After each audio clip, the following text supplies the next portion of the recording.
Seguimos en Claves Políticas, estamos en Nuevo Siglo TV, estamos con el análisis de la resolución del Plenario Nacional del Frente Amplio, con el análisis de lo que viene, después de este episodio y lo que va a venir después del jueves, cuando la Cámara de Representantes está convocada para votar este polémico proyecto. Estamos hablando con César Aguiar, director de Equipos Mori, presidente de esta consultora de opinión pública, y también en pocos minutos vamos a estar con Esteban Valenti para analizar esta situación de la izquierda, las perspectivas de la izquierda, este laberinto en el que ha quedado el Frente Amplio con una tensión inesperada, como decía César Aguiar.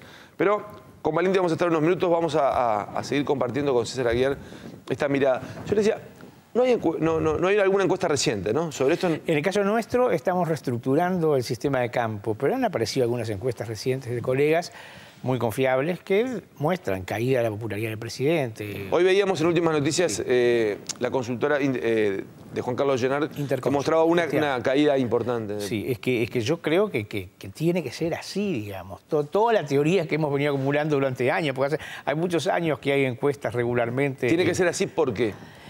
Porque el presidente de alguna forma está comprometiendo su opinión y mostrando falta de liderazgo, ¿sí?, en un tema en el cual él debiera poner las reglas claras y debiera, en el buen sentido del término, imponer su voluntad, ¿ok?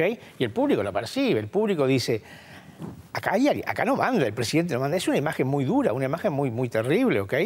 Venimos de un presidente anterior que claramente mandaba y ponía las reglas y si tenía que vetar, vetaba y decía, acá dirijo. Además llama la atención incluso por el hecho del despliegue, o sea, no llamó a los diputados a Casa de Gobierno, sino fue él mismo. Después claro, le manda una carta al Frente Amplio. Claro, y ahora el diputado Semproni dice que va a votar, que no va a votar, que no va a atenerse, y el presidente dice que él lo va a convencer. ¿Cómo le va a convencer de hacer una cosa en contra de lo que el propio presidente piensa? Es una cosa un poco absurda.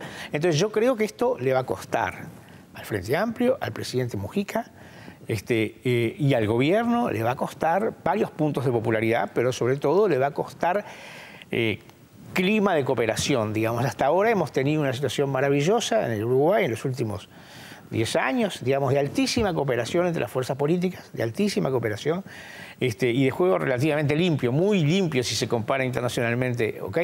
Bueno, yo tiendo a pensar que este proceso equivocado puede llevar a un cambio de ciertos aspectos básicos del clima político. Claro, también está el tema de la oposición, ¿sí?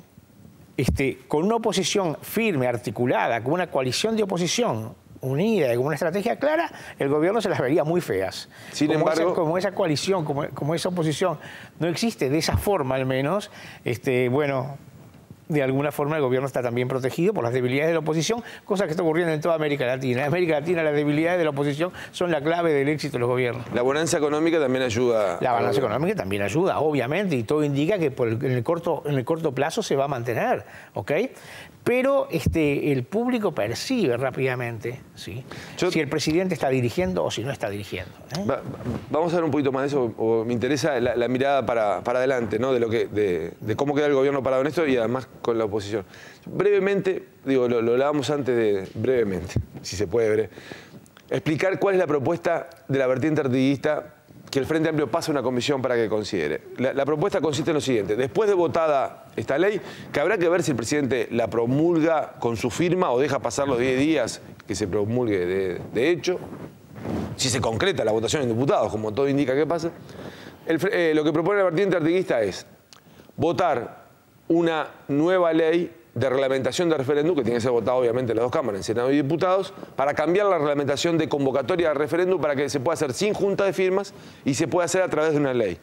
O sea, pasado ese proceso, que después tendrá que promulgar el presidente, hacer otra ley nueva para convocar, para interponer el recurso de referéndum. Los mismos legisladores que la votaron, lo cual es complicado, ¿no? Pero los mismos legisladores que votaron interponen el recurso de referéndum ante la Corte. La Corte dispone de un plazo breve para convocar a una jornada, no un referendo, sino una jornada de adhesión voluntaria, en la cual la gente va y pone un voto y dice si quiere adherir a un referendo con voto secreto.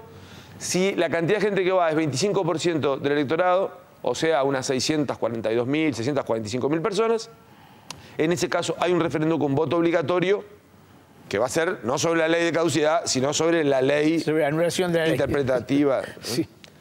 Sí. Hicimos un sondeo en la calle, Martín Vigano, Sí. Claves Políticas, es breve, ¿no? Pero vamos a ver algunas opiniones de montevideanos en la calle sobre qué hacer con la ley de caducidad.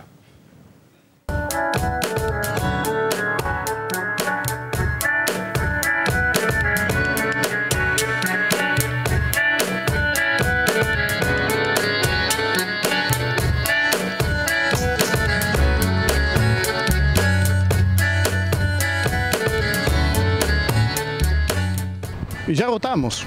Yo fui de los que voté porque quedara como está, ¿no?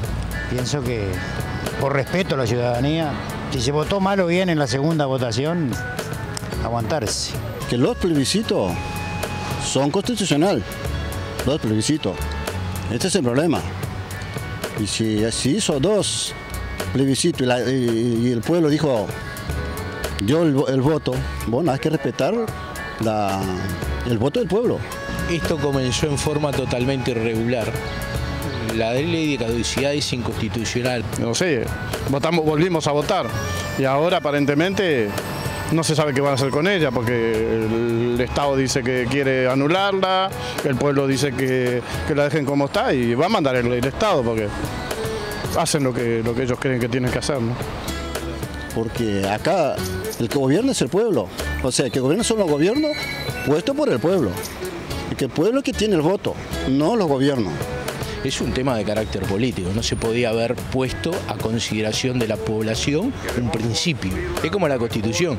La Constitución tenés que hacer un plebiscito, pero no podés poner un principio a consideración de la población.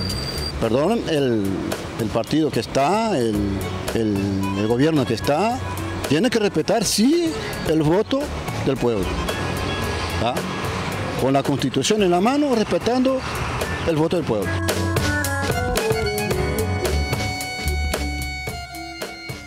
Bueno, los testimonios simplemente son eso, ¿no? Recogidos al azar ahí en la calle. El tema, lo que importa es la opinión pública y cómo queda la relación del gobierno con la opinión pública, ¿no? Yo creo que va a quedar deteriorada, esa es mi opinión, ¿sí? Que va a quedar deteriorada. Ya existen indicios previos de que sugiere que va a quedar deteriorada, pero además la solución encontrada parece ser terriblemente compleja, no quiero decir confusa, y es compleja, hay que explicarla, ¿eh?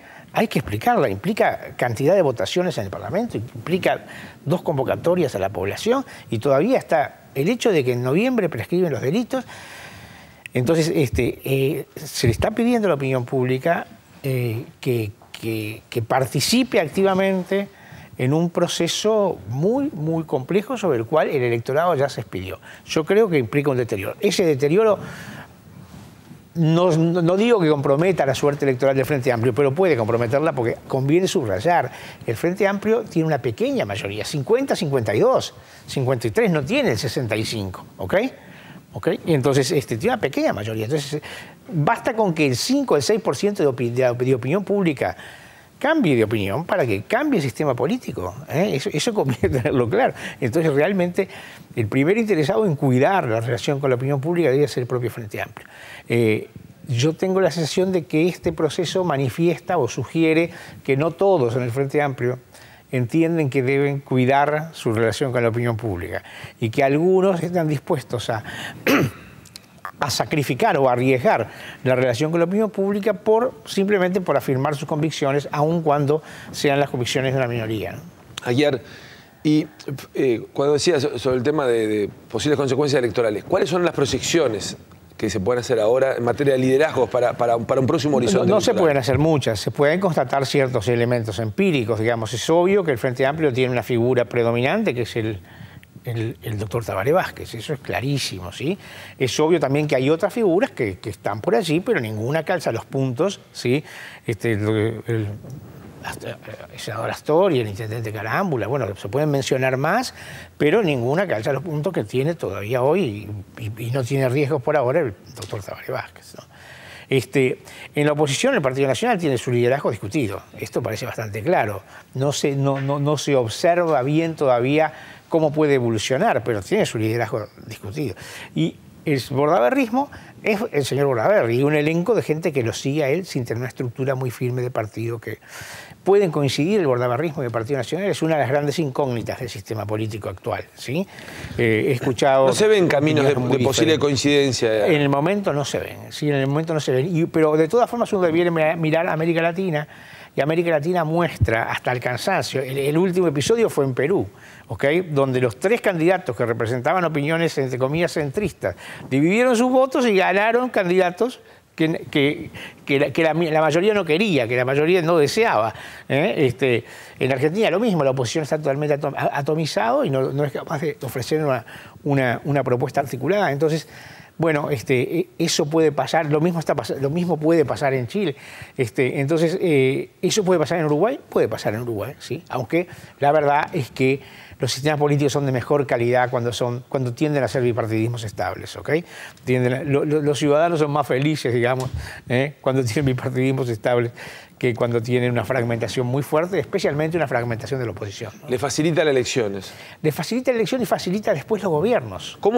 ¿Qué papel juega en esto la campaña por una enmienda constitucional que impulsa el Partido Colorado? Bueno, el Partido Colorado y una parte del Partido Nacional. Es una de las incógnitas, ¿no? Obviamente, lo que está en discusión allí es un problema puramente político, no está en discusión seriamente el tema de la imputabilidad y mucho menos de la problemática de manejo, digamos, de la inseguridad o de la minoridad delincuente y demás. Está en juego un problema puramente político definido en función de alianzas políticas. Ahora el herrerismo adhirió, ¿sí? El herrerismo más el bordaberrismo son fuerzas políticas relevantes, ¿ok? No es cuestión de ignorarlas. Ahí lo relevante posiblemente es el reclamo popular de más seguridad. Hay muchos votantes frentistas que creen que la edad de imputabilidad debe bajarse, ¿ok? Entonces, no es posible afirmarlo hoy como yo creo que para verle las patas a la sota en ese sentido se necesitan 2 o 3 meses más. A ver cómo se configura realmente el esfuerzo. Hoy por hoy tiene mucha presencia en los medios, no sé si tiene igual presencia en la calle, ¿sí? que la que tiene en los medios, pero habrá que verlo. El tema de más seguridad, el tema de imputabilidad de los menores, el tema de una presencia visible y preocupada del gobierno en este tema es una demanda de la mayoría de la opinión pública que está preocupada por la seguridad. Si tiene razón de estar preocupada o no tiene razón de estar preocupada, si los medios inflan o no inflan la problemática, si los medios contribuyen o no contribuyen, ese es todo otro tema que daría para mucho analizarlo, ¿ok? Pero sea por eso o sea porque es real, la opinión pública está preocupada aquí y en toda América por la temática. En ese marco, aunque no haya encuesta, es muy posible que la gente esté avalando estos dispositivos que está haciendo... Yo diría que es posible. Los dispositivos policiales, en la medida que den resultados. Sin duda. Sin duda. Sin duda. Y yo creo que ahí el gobierno la tiene clara. Con esa medida, digamos, con ese calderín está pescando, ¿sí? Está pescando. Con ese calderín está obteniendo resultados. Y otras medidas más fuertes que para una sociedad uruguaya uno pensaría que son difíciles, que sea permeable al tema del uso de militares en el corto plazo yo creo que la opinión pública acepta este tipo de procedimientos que eligió el Ministerio del Interior. Si este tipo de procedimientos no generan resultados, si las cosas se complican más, vayas a ver, ¿sí? Vayas a ver. En América Latina, muchas encuestas en muchos países le reconocen a las Fuerzas Armadas un rol en la lucha contra aquel segmento de la delincuencia más vinculada con el narcotráfico, ¿sí? Que hoy por hoy es una realidad en toda América Latina, ¿sí? Una realidad pesada en toda América Latina y en muchos países. Por ejemplo, las encuestas en México son clarísimas, ¿eh? Si no participa el ejército en resolver el problema del narcotráfico en México, la sociedad civil organizada no lo resuelve, ¿ok? Más bien, peor, termina corrompiéndose en un grado inimaginable. Entonces, todo depende de cómo evolucione con esta estrategia el gobierno. Uno puede discutirlo si esta estrategia permite, como es el caso, que se produzcan en el marco de esos operativos violaciones de derechos humanos, sí, es cierto y es deplorable, pero la opinión pública tiende a preferir esta estrategia a la inacción y a una estrategia más pesada. Está bien. César Aguiar, como siempre ha sido un gusto, muchas gracias por el aporte, ayudarnos a pensar sobre estos temas. Muchas gracias a ustedes. Bueno, nosotros vamos a ir a una pausa y luego estaremos con más claves políticas con Esteban Valenti analizando el plenario del Frente Amplio, las consecuencias que deja esto para la izquierda uruguaya aquí en Nuevo Siglo TV. Ya volvemos.